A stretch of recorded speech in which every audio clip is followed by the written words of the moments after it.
나는 신세경님이랑 똑같은 코로 만들어주세요, 카리나 코, 윈터 코로 만들어주세요 라고 하면 보형물 딱 넣고 그냥 코끝 살짝 세워줘서 완벽하게 그 주변 것들을 다 건드려줘야 뭔가 원하시는 모양이 나오기 때문에 아니 코 수술하는데 이 말을 왜 해요?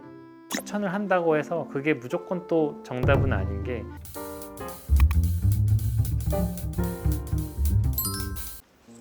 안녕하십니까, 에이티 성형외과 조영 원장입니다. 코 성형이 얼마 이런 게 다 정해져 있지 않은 이유는 우리 다 코 모양이 이제 다르지 않겠습니까? 코 수술이라는 것 자체를 달리기 시합이라고 생각을 좀 해볼게요. 달리기 주자가 종점까지 갈 때 얼마나 힘든지가 이 가격을 결정한다고 생각을 해주시면 좀 편할 것 같은데, 갖고 있는 조건이 모두가 다 달라요. 시작점이 남들보다 좀 뒤처져 있는 사람들도 있고, 연골이 너무 약하든지 아니면 콧대가 너무나 낮다든지 피부가 뭐 너무 얇다든지 너무 두껍다든지 콧볼의 넓이가 남들보다 너무너무 넓다든지, 그리고 어디까지 내가 달리느냐가 다른 부분도 있을 겁니다. 내가 조금 화살코인데 나는 코 성형한 티는 절대 나고 싶지 않고 콧부만 살짝만 올려주세요 라고 하는 분들을 보면 종료 지점이 좀 앞에 있다고 볼 수 있겠죠. 나는 신세경님이랑 똑같은 코로 만들어주세요, 카리나 코, 윈터 코로 만들어주세요 라고 하면 남들의 종료 지점과는 더 먼 곳에 있는 거겠죠. 어떤 분들은 뛰다가 어떤 허들을 만날 수도 있습니다. 뭐 예를 들면 재수술 코라든지 이미 구축이 온 코라든지, 그러면 당연히 수술하면서 중간중간 거쳐야 될 장애물들이 훨씬 더 많겠죠. 사람마다 시작점과 종료 지점, 트랙에 놓여있는 장애물의 정도나 개수나 이런 게 다 다르기 때문에 당연히 금액이 다 다르다고 생각하시면 좋을 것 같고요. 기본 코 성형 하면은 보형물 딱 넣고 코끝 연골로 살짝 세워줘서 완벽하게 예쁜 코가 나올 수 있는 사람은 드물죠. 사실 이쪽, 여기, 이마 이렇게 옆 얼굴과의 조화를 따져야 되기 때문에, 예를 들어 이마가 너무 없으신데 여기를 더 높이고자 한다면 사실 이마도 같이 나와줘야 된다는 옵션이 더 필요한 거거든요. 그 주변 것들을 다 건드려줘야 원하시는 모양이 나오기 때문에 그런 옵션들이 너무나 다양하다는 게 있겠고, 수술할 때 이런 것도 해? 라고 하면서 찾아보실 수 있으니까 좀 설명을 드리면, 눈 성형 수술할 때 이마 거상 설명하는 거랑 약간 비슷한 느낌인 것 같아요. 이마를 조금 채워주는 게 좋겠습니다 라고 하면 아니 코 수술하는데 이 이마를 왜 해요?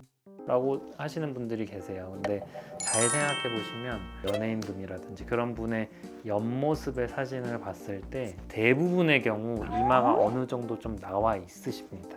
이마가 평평한데 콧대는 높은 분들은 거의 없을 거예요. 본인께서 만약에 이마가 되게 평평하신 편이라면 콧대를 살짝만 높이는 게 아니라 난 꽤나 높이고 싶어요 라고 한다면 이마 코 각도가 예쁠 정도로 이마 지방 이식을 같이 하는 게 좋다고 추천을 받을 가능성이 꽤나 높습니다. 여기 부분은 이제 높이거나 낮추는 거겠죠. 우리나라의 경우 대부분 보형물 또는 뭐 엉덩이 진피라든지 그런 걸 통해 여기를 높이는 경우가 있겠고, 코뼈 부분을 절골이라는 걸 통해서 좁혀줘서 데피니션이 좀 더 명확하게 만들어주는 수술이 있겠고요. 코뼈 자체가 휜 분들도 많이 계신데 그런 것도 어떻게 절골을 통해서 바로잡는 경우들도 있을 수 있고요. 매부리 수술이 있겠죠. 매부리도 사실 되게 여러 가지입니다. 어렸을 때 다쳐서 한쪽으로만 매부리가 있는 분들도 계시고, 매부리가 너무너무 커서 뼈의 천장이 열려서 완벽히 깎아내기가 어려운 경우가 있을 수 있고요.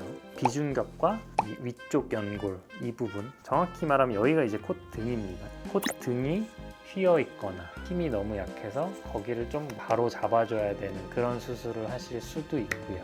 코끝을 높이는 수술도 있겠고, 아니면 뭐 너무 높은 분들은 낮추는 수술도 있겠고, 코끝이 휘어있는 분들도 계실 것이고, 그런 건 휘는 걸 바로잡는 수술을 할 수도 있을 것이고, 복코가 있어서 여기를 좀 좁히는 수술도 있겠고, 콧볼 축소를 할 수도 있을 것이고, 아니면 비입 콧 날개 여기가 너무 밑으로 쳐져 있어서 비입 거상이라고 해서 여기를 좀 위로 이렇게 올려주는 수술을 하는 분들도 계실 것이고, 비주가 퇴축되어 있거나 안으로 말려 있거나 아니면 너무 아래로 쳐져 있거나 하는 걸 교정을 하는 경우도 있을 수 있고요. CT를 찍었을 때 안쪽 구조가 너무 휘어 있어서 한쪽 코가 조금 자주 막힌다든지, 이제 흔히 비염이라고도 하죠. 안에 있는 비중격을 바로잡는 수술, 비중격 성형술도 있고, 합의갑계라는 구조물 때문에 이 숨길이 좀 막히는 경우에 그 하비갑계를 부러뜨려서 반대쪽으로 이렇게 좀 밀어줘서 숨길을 넓게 만들어주는 하비갑계 성형술이라는 어떻게 보면 기능코 영역에 들어가는 그런 수술도 있을 수 있겠고요. 참 많습니다, 수술이. 그러니까 재수술로 들어가면 또 더 많고요. 재료도 뭐 다가진피도 있고, 여기 턱두근 이쪽에 있는 진피를 활용하는 경우도 있고, 귀 뒤에 있는 진피를 활용하는 경우도 있고, 엉덩이 진피를 활용하는 경우도 있고, 아니면 뭐 인조 진피도 있고, 다간도 있고, 기증맥 연골도 있고, 비중격 연골을 쓸 수도 있고, 기연골을 쓸 수도 있고, 실리콘 보형물도 있고, 그렇게 재료도 굉장히 다양하고 수술 방법도 굉장히 다양합니다. 지금 제가 당장 생각나지 않는 수술도 굉장히 많을 겁니다. 실제로 하고 있는 수술 중에. 저희가 추천을 한다고 해서 그게 무조건 또 정답은 아닌 게, 추천드리는 거는 이상적인 모양으로 가기 위한 이것, 혹은 환자분께서 보여주신 사진을 봤을 때 이분은 이런 모양이 본인과 달라서 이런 걸 같이 해야 되는데 같이 하시는 건 어떠세요? 라고 했을 때 네 라고 하셔야 되는 건 또 아니죠. 저도 콧구멍이 조금 보이는 편입니다만 저는 뭐 이게 사실 좋거든요.